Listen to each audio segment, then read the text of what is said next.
Good evening, everyone. Welcome to a really wonderful event we have tonight around generative AI. So pleased that we can bring this to you. I know many of you, but I'm Chris Kennedy, Superintendent of Schools here in West Vancouver. It's my pleasure to host this event tonight. I want to begin by recognizing that we're gathered together on the traditional lands of the Squamish Nation, and really appreciate all the work that's going on as we work towards the calls and in reconciliation and the important work that's happening throughout our school district. So this is a really timely topic. I'm sure for many of you in your own personal lives and your professional lives, you're beginning to think about how generative AI is impacting it. Probably over the last 14 months, you've had a chance to play in ChatGPT or some of the other new and emerging tools, and you've been probably both excited and surprised and worried and concerned all at the same time. And so generative AI is something that we're thinking a lot about in schools as well, thinking about how this is going to impact teaching and learning, how we can use these tools in a thoughtful way, and how to ensure that we are leaders in this work. We always have taken great pride in being leaders in innovation in West Vancouver, and with generative AI, it is no different. We want to be out front of this conversation. We want to help lead this conversation, but we want to do it ensuring that we are always conscious of safety and with great attention to ethics and all of those values that we have within our school system. And so we brought together some expertise tonight, elementary and secondary teachers, as well as a student who will share with you what we're doing so far, what it looks like in our schools, and offer some tips for you as parents on conversations that you can be having in your home. So with that, I'm going to come back at the end of this tonight, and I will join you again, and we'll have a question and answer session with all of our guests. But I'm going to turn it over to our District Vice Principal of Technology Innovation, Carrie Wilson. She's a leader in this work, both locally, provincially, and nationally, around the work of generative AI, and she will take you through the program and the rest of the session tonight. So look forward to catching you at the end. And again, thanks to everyone for joining us here.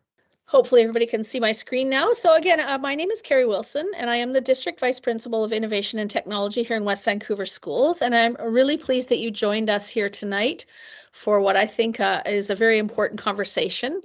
And we're going to really look at artificial intelligence in education, but also really with respect to what's happening here in West Vancouver schools. The agenda tonight, just so you know what's happening, I'm going to start with a bit of an overview of AI and specifically AI in our schools. And then I'm going to turn it over to Megan Ruffley. Megan is a teacher at Irwin Park, one of our elementary schools, and she and her students have started to experiment with artificial intelligence. From there, we're going to go to Dave Dickinson, who is a secondary teacher at Rockridge. And he's going to talk a little bit about what that looks like, what artificial intelligence looks like in a secondary setting. And then I'm going to turn things over to one of my robotics students, Eric. Eric is in grade 12 at West Vancouver Secondary, and he's going to share a little bit about what it's like being a student and using AI, and he's about to head off to university, so he'll have some interesting thoughts about that, I'm sure. And then at the end, we're going to come back together, and Chris is going to help us walk through what we think the next 12 to 18 months is going to look like in the education setting with regards to artificial intelligence. So hopefully it'll be a really interesting evening, and we hope that you learn lots and enjoy it. So we'll start off with sort of the big question, what is artificial intelligence?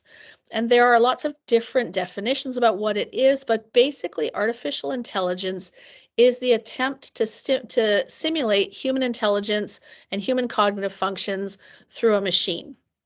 And we might think about robots, but really it is through computers that we're doing this.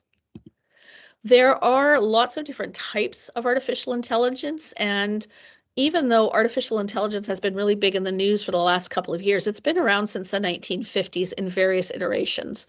So I thought I'd walk you through sort of the three main types of artificial intelligence we see right now. The first one is reactive artificial intelligence. And reactive intelligence basically always responds to a certain input with the same output. And it's really just a fancy form of programming, I guess. And you can look at Deep Blue, which was artificial intelligence created a number of years ago to play chess. And its only job was to play chess.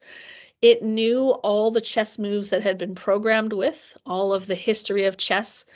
but it could not create new chess moves. It only was able to use what it knew. The next type of AI we're going to look at is predictive, and this is one that we're all very familiar with.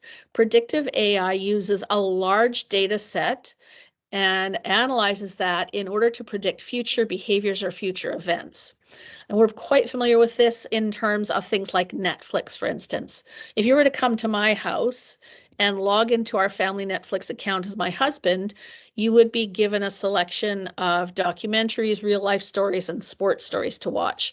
On the other hand, if you logged in as my daughter, it would be all sorts of romantic comedies that you would be referred to. So the Netflix is giving each person in my family suggestions for what to watch next based on what we've watched in the past. And that's predictive artificial intelligence. The one we're mostly going to talk about tonight is generative AI. And generative AI is sort of a little bit more cutting edge, quite exciting. And generative AI uses something called a large language model, and it bases its knowledge on everything on the internet up until around January 2022. And that's where its knowledge generally stops. So it's really good for teachers and students to know that, because anytime you go into generative AI and ask it a question about something that is current, it can't actually answer because it doesn't have that information. And so what it will do is it'll do what we call hallucinating, where it desperately wants to give an answer, so it will spit something out that's generally fake. And AI will hallucinate not just for that reason, but for other reasons when it doesn't really understand or know what to do. So this is one of those things that's really important to share with teachers and students so that they understand that not only is AI not always correct, but it also has inherent biases and faults that we need to be aware of. So generative AI is the one that we're really going to talk about. So if you remember, about 2 years ago, there was a big fuss in the news everywhere, and everybody was talking about this ChatGPT thing. And it was around that time that OpenAI and ChatGPT hit the scene and kind of started to revolutionize quite a few things. And like everybody else, educators were watching what was happening very carefully, wondering, how is this going to affect education? What are the potential uses of this new tool? What are the things we need to be aware of? What are the things we need to be, watching for? What you saw at that time was some school districts completely shutting down and saying absolutely no artificial intelligence allowed in our school district. We've banned and blocked ChatGPT and any other artificial intelligence tool. Other districts like ours took a more measured response. We thought, okay, let's have a look and see what can this tool do, and are there any possibilities where we can use artificial intelligence to actually enhance student learning and to make things easier for people. And so that's sort of where we start the West Vancouver story. We wanted, as Chris said, we're a very forward-looking district, and we pride ourselves in that, and something we work hard at. But at the same time, we want to make sure it's not innovation just for the sake of innovation. We want to make sure that we're being mindful about what we do. So we started to look at artificial intelligence with questions like, is there a way to keep our students' privacy safe? Are there tools that will allow our students to explore artificial intelligence in a safe way? Are there artificial intelligence tools out there that are developed for the K-12 sector rather than just developed for anybody to use? We wanted to be sure that whatever we use with the students and teachers, we were being thoughtful about it, making sure it was the right tool for us to use. So we wanted to dive in, but dive in mindfully and carefully. And in doing so, we wanted to really look at 3 big areas. The first one is teachers using AI for teachers. So were there tools that teachers could use that would allow them to do their jobs more easily, to spend less time on some of the more menial tasks and more time with their students? And what did those tools look like? We then wanted to look at teachers using tools for their students. Were there AI tools out there that would allow teachers to differentiate materials for their students and make learning more individualized for each student? For instance, are there tools where a teacher could take a piece of writing that they wanted students to engage with and very quickly translate it into 3 or 4 different languages? Now, obviously, very few of our teachers speak all of those languages, and even translating would have taken them some time. Using artificial intelligence tools, is there a way to do this quickly and easily so that it could be younger? And then the other thing we wanted to look at is student use for students. We wanted to see, are there tools out there that students can safely use to enhance their learning and to help them as they go through their path through education, to give them new ways of looking at things, to support their learning, to maybe challenge their thinking and drive their learning deeper. So these were the things that we were looking for as we started to kind of look at what was out there in the educational space. And I'm just going to take a minute right now to talk about ChatGPT, because of course it's the one that most people are familiar with. It was sort of the first one out of the gate. And there have been a number of different iterations of ChatGPT. I think we're now on ChatGPT 4 or 5. And it's one that many of our students are aware of. We do not endorse or recommend ChatGPT in our district for a number of reasons. The most compelling is that if you read ChatGPT's fine print, it says it is not to be used for students under the age of 13, and for students between the age of 13 and 18 only with parental permission.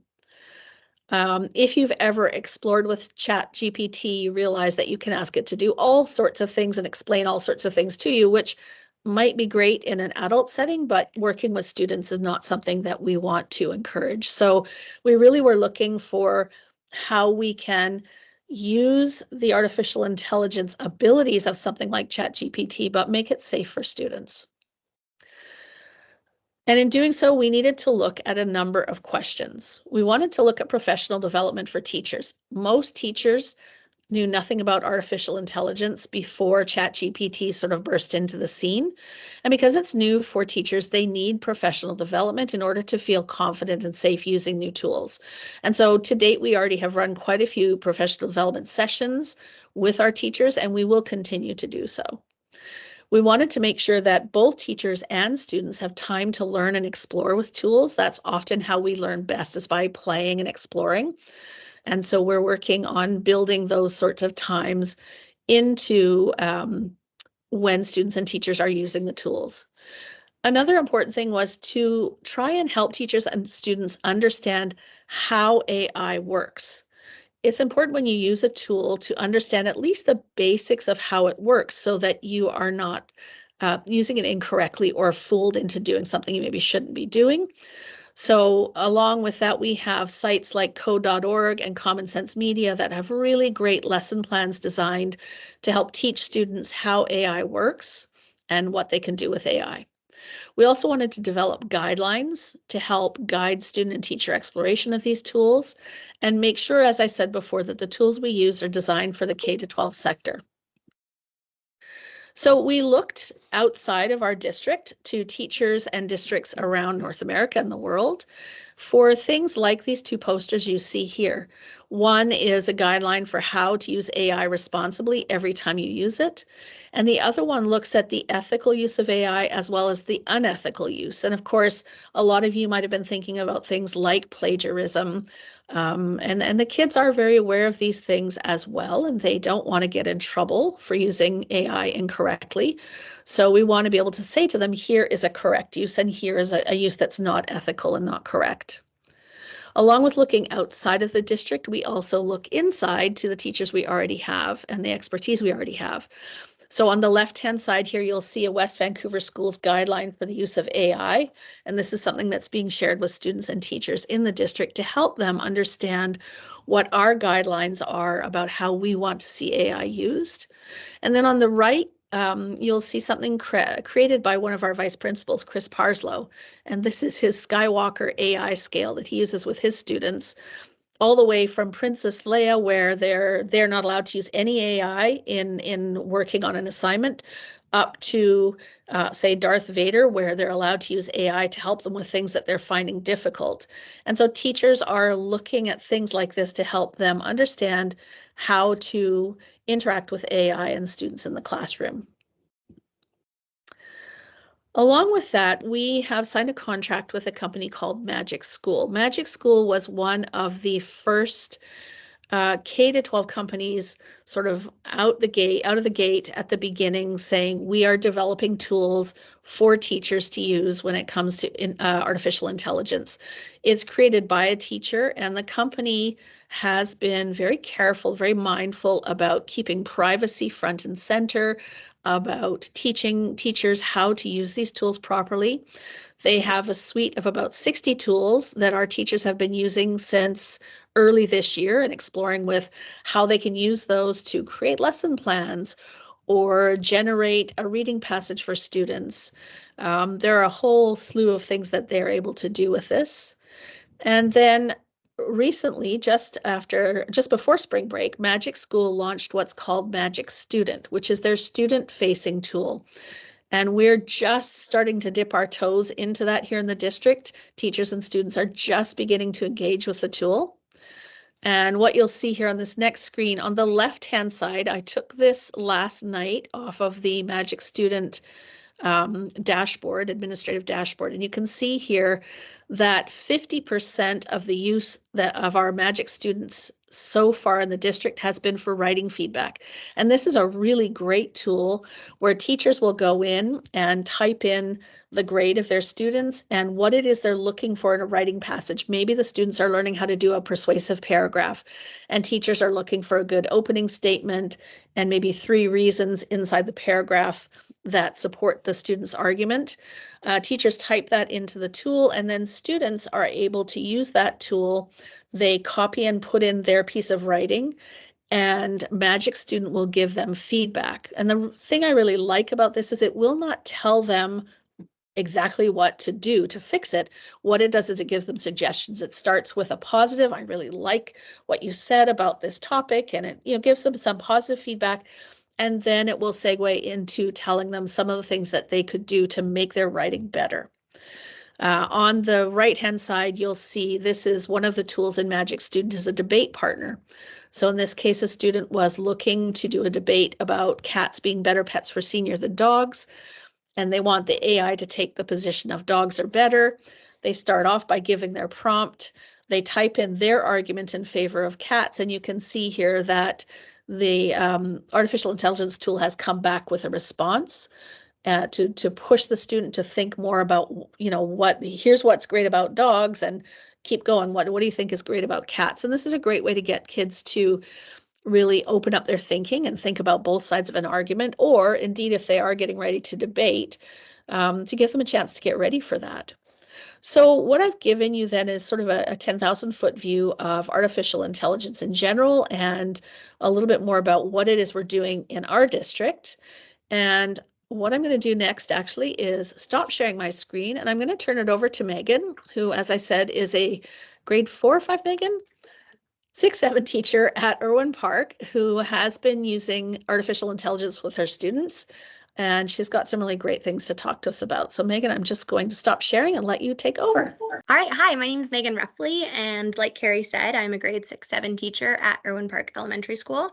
And I'll be talking to you about what I've been doing in my classroom, along with what our team has been doing in upper intermediate.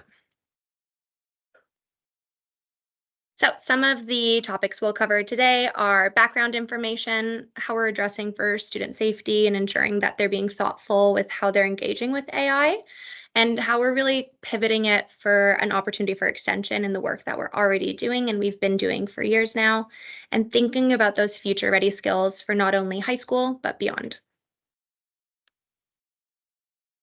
So at Irwin Park, we have 4 grade 6-7 classrooms, and they've been participating in the Bring Your Own Device program since grade 4. So in those earlier years of using a computer or a tablet, students have really been focusing on digital citizenship and digital literacy, which are really foundational in setting them up for success when we're talking about implementing artificial intelligence. And within this cohort of 120 students, there is a lot of excitement around AI, especially because, like Carrie said, it's really been talked about in the media, and many conversations are being had at home with families. So we wanted to harness that excitement and be able to start having these conversations in the classroom. So as I said, our focus is always on digital literacy and being mindful of thinking of those functional skills that are going to help students set up for success in their future. And while it's really exciting to jump ahead and use these tools, we needed to make sure that our students understood the possible concerns and risks associated with their use. So as Carrie kind of touched upon, we've talked a lot about the bias and potentially discrimination used in some of the algorithms that have been used to create the tools that we would eventually explore. We also wanted to have a really critical conversation with our students about our dependence on technology and our relationship and what we want that to look like moving forward. We were very transparent about being mindful of data privacy and security, and even starting to talk about some sustainability issues that are being had around artificial intelligence, and then making sure we understood kind of that academic misconduct and misuse to make sure we were all on the same page. So with that, we spent all of term one really focusing on the students understanding what is artificial intelligence and what is the history of AI. And as Carrie kind of touched upon, there are a lot of really great tools that we were able to lean on in supporting us in our own understanding and making sure our students were aware of it at a developmentally appropriate level. So the top image you can see here comes from Twinkle, and it's a wonderful timeline of some of the history of AI. I thought this would be a very quick kind of picture I'd be showing my students, but we spent almost a week kind of going through this and talking about some of the different iterations of artificial intelligence and how it's brought us to where we are today. In addition, we've leaned on tools like Common Sense Media, even referencing the United Nations interim report on artificial intelligence and trying to tie in current events to all of the conversations we were having. With that, though, it's important to be clear that in elementary schools, AI is mainly being used behind the scenes. As Carrie touched upon, we're really looking at it as a tool to ensure differentiation and personalization of kind of curricular areas. But in 6-7, as we get closer to high school, we wanted to think about it as a way to enhance student learning. So as you've seen this visual before, it is very important in all of our classrooms, but especially as we start to use artificial intelligence tools. And so being clear with our expectations as teachers as we do so.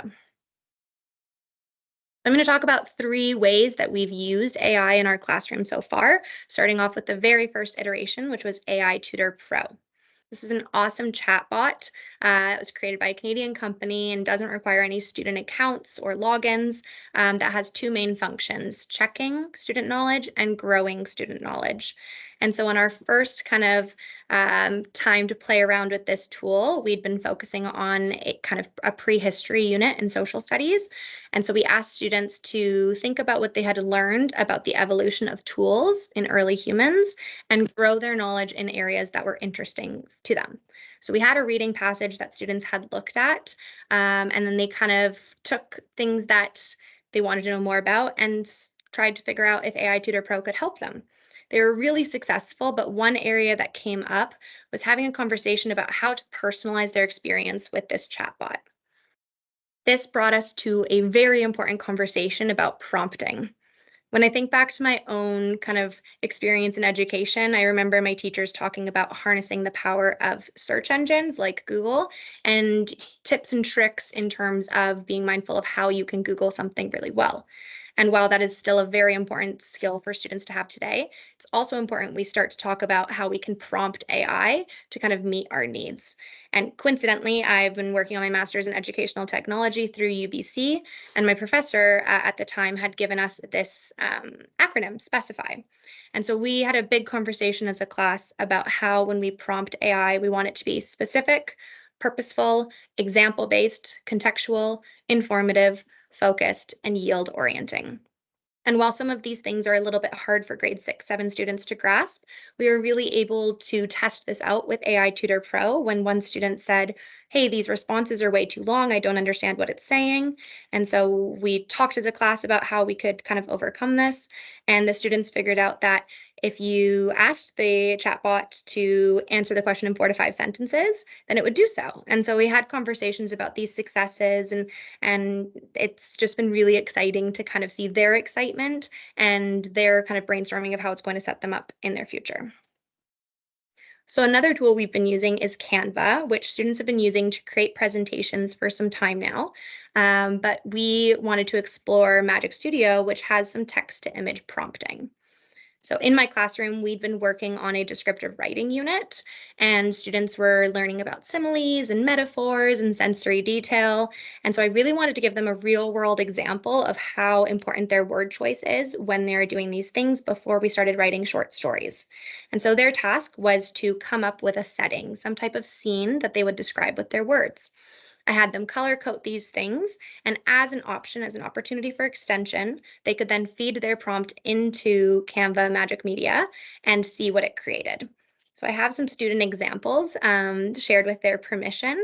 It was really neat to kind of see their words come alive through the images. We were able to make cross-curricular connections to art, talking about what kind of styles we saw the AI tool kind of use more so. And then when the image wasn't what they were picturing in their mind, we were able to go back, change their writing, and kind of do some wordsmithing to make sure that they were able to use descriptive language to have their end result. And the final tool I'll talk about today is Magic School Student. So as Carrie said, we've just rolled this out in our classrooms. And so we have tested out 2 of the functionalities, the writing feedback and the idea generator. So we actually are doing a persuasive writing unit right now, and students have just recently written their own rants. They've performed these rants, they've gotten feedback from their peers, and so we wanted to see if this AI tool was going to be able to give them very personalized feedback that they could then go make changes in their writing. And so as the teacher, I was able to feed the rubric, the kind of step-by-step instructions I had for my students in their rant, and they got to choose what type of feedback they wanted. So some students asked for feedback on grammar, some on word choice, some on tone and voice. One student even wanted to make their piece of writing more funny, more satirical. And so they were able to kind of test this out and try it on their own. After they got the feedback, which almost all of them were really pleased with, I had them copy and paste the feedback into their original Google Doc and then rewrite their piece of writing based on some of the changes they wanted to do. In addition, because we're going to be writing persuasive essays in the coming weeks, if they finish early, I had them use the idea generator to take some of their kind of interests and areas that they're thinking about exploring in their paper and seeing what Magic School had to offer. And while only a few of them were able to test this out before today's presentation, it was really neat to see the personalization that this tool was able to offer them, and they had a lot of fun playing around with it. So while it's really exciting to lean on some of these tools, like Carrie has said, and our district leadership really kind of recommends, is we recognize this is a marathon and not a sprint, and we're very mindful of setting up our students up for success, but in a very safe manner. In my classroom, that really means just making sure that my students understand that when we're using AI at school, it's a tool and not a toy, and being mindful of we're thinking about how it's going to set us up for success and enhance our learning experience. So I really appreciate you listening to kind of my presentation today, and I have the honor of handing it over to Dave. Hi, my name's David Dickinson. I'm a teacher at Rockridge Secondary School. And similar to elementary schools, teachers at high school are using the same tools. Canva is another good example. In my class, we have used the image generation that is available there in my e-commerce class, which has allowed students who are still developing their drawing skills, I would put myself in that category as well, to create visuals that they're then able to share with their teammates. When they're trying to explain something and the words don't quite do it, they can use those words in an image generator to produce something that will then help clarify clarify what they are hopefully trying to explain to their team. If they were trying to give direction to, for example, to their marketing director. One of the other amazing things that I've seen happen at our school with the ability to engage with these chat bots is teachers using them not only as tutors with their students, but as tutors for themselves.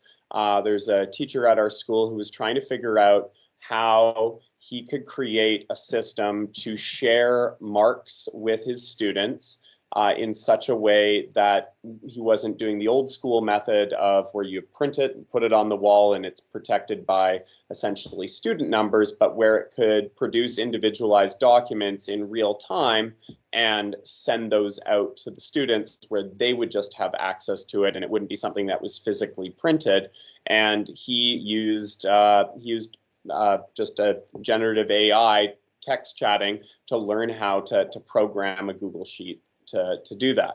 I've done something similar in my accounting class. I wanted to transition my accounting Monopoly that I play with students from pen into a fully built out Excel spreadsheet, but was kind of new to the coding that I would need in order to do that. And it was very helpful to have someone to chat to, an AI chatbot who wouldn't get frustrated when I was struggling with what to do next or got stuck, and I could spend the necessary time. And it was super fun, and I learned a new skill on the way. And teachers are doing this at the high school in all various capacities. Everybody is trying something, and I think where we're seeing most of the use of AI actually is for teachers trying to improve their own practice and their own pedagogy. And we're just starting to shift that lens onto the students in terms of their use, specifically as we are getting more access to tools. Teachers are cautious when we are engaging with our students because we want to make sure their data is protected, their privacy is protected, and they're safe. As adults, we have a little bit more flexibility in what we're able to try, what we're able to do, and what we're able to try. And as we get these new features, such as Magic School for Student, I think we're going to see a shift where teachers now have this comfort level with the tools that they're using. And the district now has a robust tool set that we're able to engage with our students, and they're going to have that opportunity to play even more than what I'll call the entry level of AI where we are right now. Teachers have learned ways of mitigating the concerns regarding potential plagiarism or cheating or copying or using AI to produce work, either by changing how they assess, by using different assessments, by doing assignments without computers, and also having these conversations with students. One of the worst things that I think could ever happen to a student is to actually be accused of cheating and it not actually be the case. So when students have either produced work that maybe looks like it's something that maybe they didn't produce, the conversations are starting with, can you talk about the work you've created? Rather than saying, hey, I think you've done this thing using an AI tool that you weren't authorized to use. And this now becomes a learning experience for them to better understand, okay, the work I have to do is my own. This is a tool. This is something that can help me with my learning, but it's not something that's going to replace me doing the work. One of the really neat features with the tool Magic School that we're getting, and this has been mentioned before, is the fact that it doesn't feed the students answers. So I was playing around with the math function in there and imagining that I was trying to learn polynomials. Yeehaw. And as I was playing around, I had it produce some sample problems for me to try. And I said, okay, well, I don't understand. Can you give me the answer? And it said, no, but what I can do is help you scaffold it so we can take, and it didn't use that word, but it said, hey, I can help, let's break this thing down and we'll try to figure out where you're struggling. And that's cool because not only are students getting real-time help, they're also not just getting fed the answer where they're like, okay, that's it and I'm done. So it's giving them the time to learn, it's giving them the resources, And I think what we're seeing with AI is this shift in terms of equity, because students have access to computers. Our schools have access to these devices, and it means students have an ability to get extra help in a way maybe they hadn't before.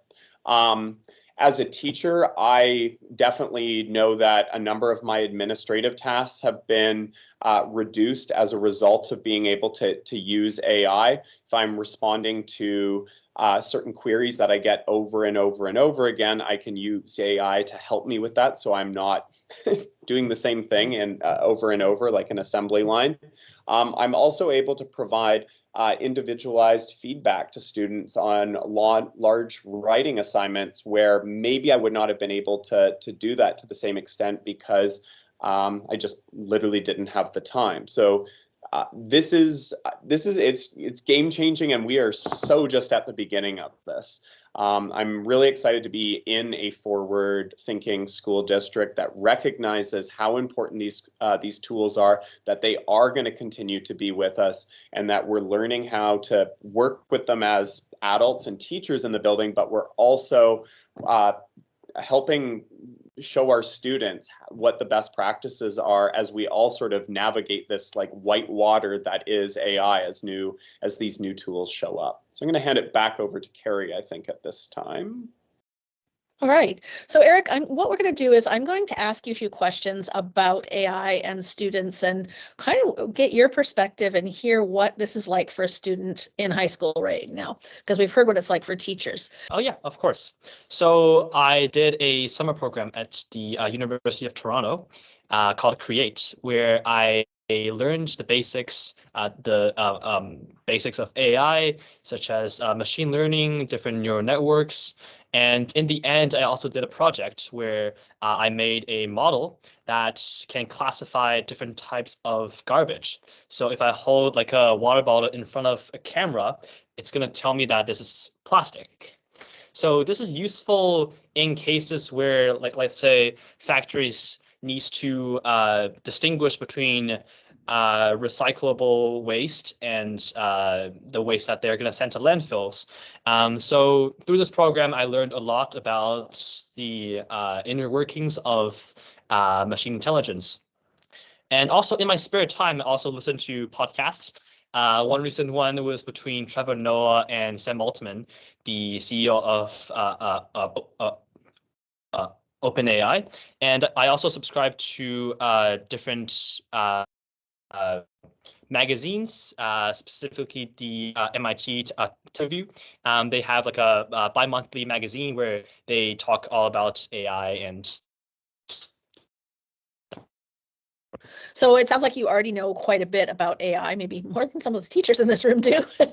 So can you talk to us a little bit about what you see students your age using AI for in school, and what's happening with your friends and with other students? Yeah, so for my friends and myself, we use AI in cases where we need explanations. For example, we use ChatGPT to answer questions for us, where there's no like online answers. And also we use AI in cases where we need to write essays to help us brainstorm, or in like minor cases where we need to find synonyms.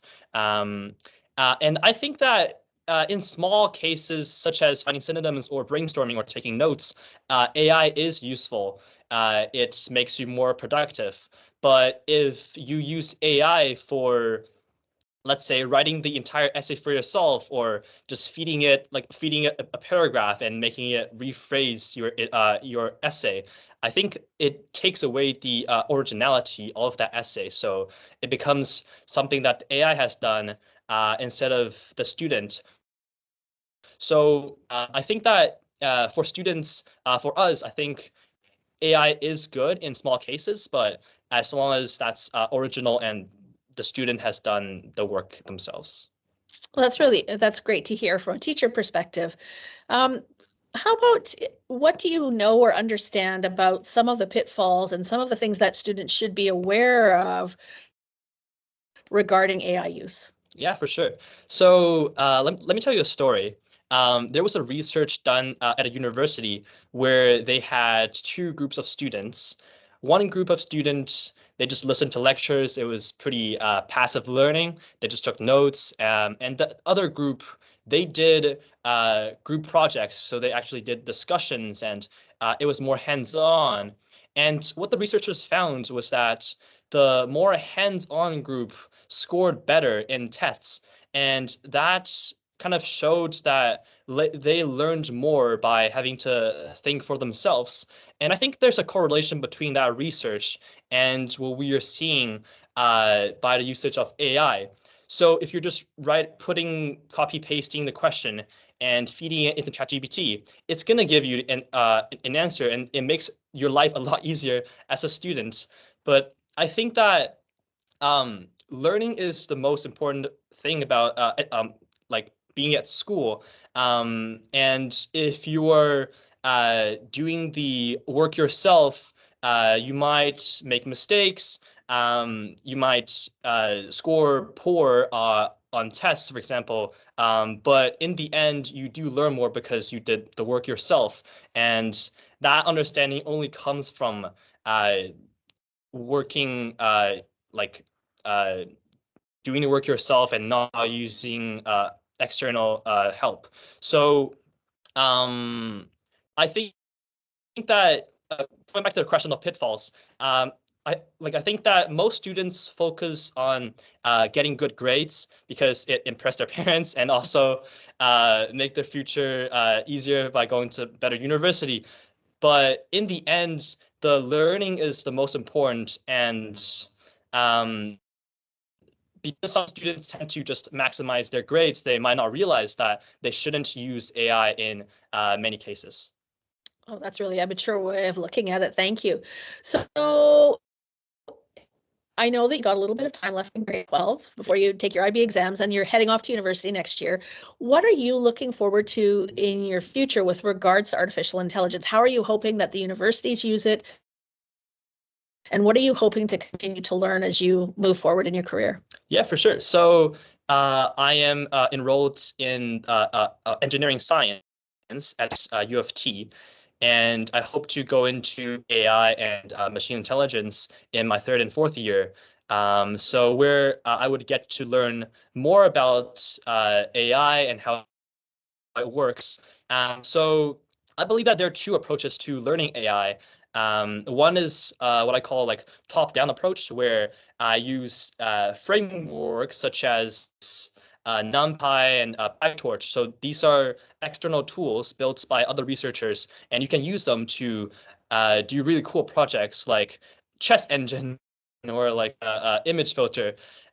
And like another way to learn AI is to do it bottom up, where you learn all the necessary STEM skills like calculus, other like programming, etc. So I think that in university, I would get to explore both of them. Use those packages and libraries, and I can also learn from the bottom up to get to know how, like, let's say convolution works. That's like a calculus term for image filtering. And I think getting both perspectives is going to be really important to really understand AI and its development for the future. Wow, that's really impressive, and you're learning a lot, and you've got a lot of things to look forward to. All right. Yeah, before we wrap tonight, we got a lot of parents who are joining us tonight, and maybe we could go around and go, like, after all of this stuff that we're talking about, what you're doing in the schools and in your classes, what, if you were to distill it down to like the elevator pitch, what is it you want parents to know about how we're using generative AI in schools right now? I think the elevator pitch here is that teachers are very mindful of all of the exciting parts that we've kind of touched upon today, but we're not going to rush into it by any means. And we're really looking at it from kind of a professional development perspective in terms of, taking Carrie's expertise and our district leadership and having people that are already kind of in this field, making sure that we're all on the same page in terms of, addressing student safety, but also being mindful of the exciting kind of creative and critical thinking connections that we can make. And I think when I think of the core competencies and, that thinking competency itself, a lot of those conversations can be centered around artificial intelligence without actually even having to use those tools in younger kind of grades. And so I'm really excited about kind of supporting our schools in terms of taking those steps forward. And I think it's going to be an ongoing conversation between leadership, between provincial experts, and parents themselves as well. Great, thanks, Megan. How about you, Dave? For me, at the high school, if I was to do the elevator pitch, I would obviously second the safety parameters that our school district has put in place, but I would say we're utilizing generative AI in schools to enhance personalized learning, support diverse educational needs, and foster creative problem-solving skills among students. And I'm going to be concise and just go there. There we go. That elevator only went up like 2-3 floors. I like it. It was a short elevator ride. Thank you. That's right. Just to the second. Carrie and Eric. Eric, I'll let you go first. Oh, sure. For parents, I would say please encourage your kids to learn more about AI, because it's going to be such a powerful tool, especially in the future. So this, like right now, it's a great time to dive in and understand more about AI. And I think like one of my goals is also to encourage more people to learn more about AI. So yeah, that's it from me. Awesome. And I think from my perspective, what I want parents to know is that as much as we are a forward-thinking district, we are thoughtful of how we use these tools and really trying to develop a citizenship literacy in order to use the tools in a thoughtful way and to move themselves and all of us forward. The tools that we have access to have the potential to change the world in many ways, and we really want our students to be able to dig into that. Good, thanks, Carrie. I'm actually going to pick up on something Eric just said, and we'll go around on this next one. Eric's talking about, wanting people to really get involved and engage with AI. So, for parents, what's the conversations they should be having with their children about generative AI? What does that look like in elementary, high school? Let's same rotation. We'll go Megan, David, Carrie, and Eric again. Awesome. Yeah, I think it's really just about pulling on their natural curiosity and meeting them at a developmentally appropriate level. At the 6-7 level, I know a lot of this has been parents kind of engaging their children in current events. So for example, there was recently a news story that kind of went around the Lower Mainland about a misuse of artificial intelligence. And we actually had 3 separate students bring that story in or email their teacher about it and say, hey, can we watch this as a class and then discuss it? And so I think for parents to be able to have those conversations with their children about the benefits and the limitations and where we're seeing some of these issues arise in industry and in the real world really helps contextualize it for them and draw those connections between school and home and future. I think too, just, being transparent that some parents might not have experience or a lot of knowledge base in terms of artificial intelligence, and just that my advice as a teacher would be that that's okay and that transparency is good and you can learn together with your child and take it at a kind of a step-by-step place. I think at the high school level, as students are preparing to exit and go on to whatever their next stage of life is, be it university or work or wherever, discussions around the ethical use of AI, and those discussions are still happening. But having them at home, in addition to having them in the classroom, will help students engage in critical thinking about their own use, as well as the sources and accuracy of AI-generated content. Because as it gets better and better, the concern is what I'm seeing real? Did this event actually happen? How can I actually go about and verify what is the truth? And I think that's to be honest, a conversation we should all be starting to have with ourselves as these tools get better and better. Okay, so I think the way I would answer this question is when I'm talking to parents about digital citizenship and we're looking at social media, what I say to parents is rather than sort of saying, no, no, no, I don't want to get into this, dive into it with your child,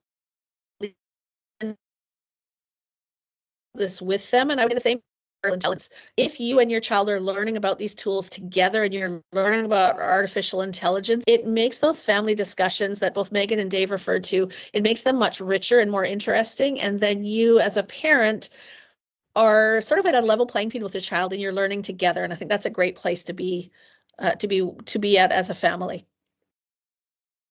All right, great. Thanks, Carrie. And so one last question before we wrap up tonight. This is always kind of fun, is to pull out the crystal ball and go, okay, so if this is what's happening right now, what's the next 12 to 18 months? What will that look like for generative AI in schools? And again, same rotation. Megan, why don't you start us off? All right, thanks, Chris. I think it's going to look different in each classroom, in each school, and in each district. And when I think in our district specifically, I know there's going to be a lot more kind of professional development about this. At our school, we're talking about hosting lunch and learns to kind of help teachers that have less experience or less comfort into this topic. And so I think for some of those classrooms where educators have been more apprehensive, in the next 12 to 18 months, we'll see that kind of slower rollout with support from people that are more experts in the field, although we're all learning, we're lifelong learners. I think too, there's going to be a lot more kind of conversations at the teacher training level. I know being a student at UBC right now and in the graduate side of things, they're talking about kind of how they're pivoting, how they're supporting teachers for entering the field. And so our newer staff that are going to come in, they're going to come in with that area of expertise and then continue to kind of support schools and districts with all of this learning. Dave? I agree with what Megan has said. I think we're going to continue to see generative AI move into our classrooms, not obviously replace what we're doing, but just as another tool that we have in our environment. And then where I think we're going to see a big shift is I think we're going to see AI literacy as a fundamental component of our education system in terms of what students are being taught, as part of one of our prescribed learning outcomes, in addition to how educators are taught as part of their training. Eric? Yes. Yeah. So I think for the next year or so, I think AI is going to be more common. People will learn how to use them. And also, AI detector tool will be even better. So there's kind of a race between if AI detector can detect AI and different models will improve their outputs to not detected by AI. So I think there might be like a little race between those two models. And for the far future, I think we can look back to the history of calculators. So they were sort of banned in schools for a bit because people thought that you can use calculators to do your work for you, and it would just remove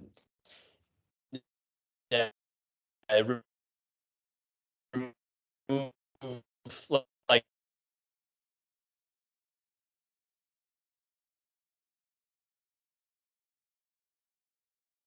the fundamental part. Realize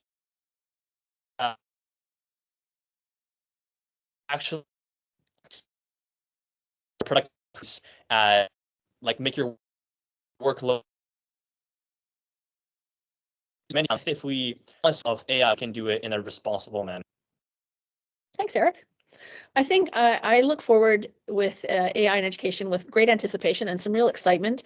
What I see is the AI tools being used to help individualize and differentiate and the allowing teachers to spend less time on administrivia and really more time on building those relationships with the students in their classroom and really helping each student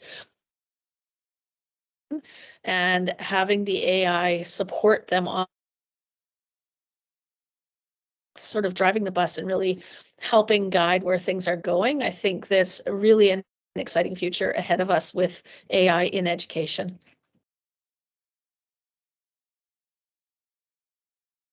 All right. Thanks, Megan and Dave and Carrie and Eric for giving a little insight to what's going on in West Vancouver schools around the use of generative AI. I'm sure this isn't the last time we'll do one of these sessions. And for parents there joining us tonight, encourage you to have conversations with your children, with your children's teacher, with the principal at your school. Know that there's lots of us out there that are interested and happy to come to schools to talk with groups of parents about this. We know this is ever evolving, but we're really excited to be in on this. Far better to be in on the game than watching on the sidelines. And so really excited for that. So thanks again to everybody who joined us tonight. And we look forward to connecting with you all soon. Good night, everybody.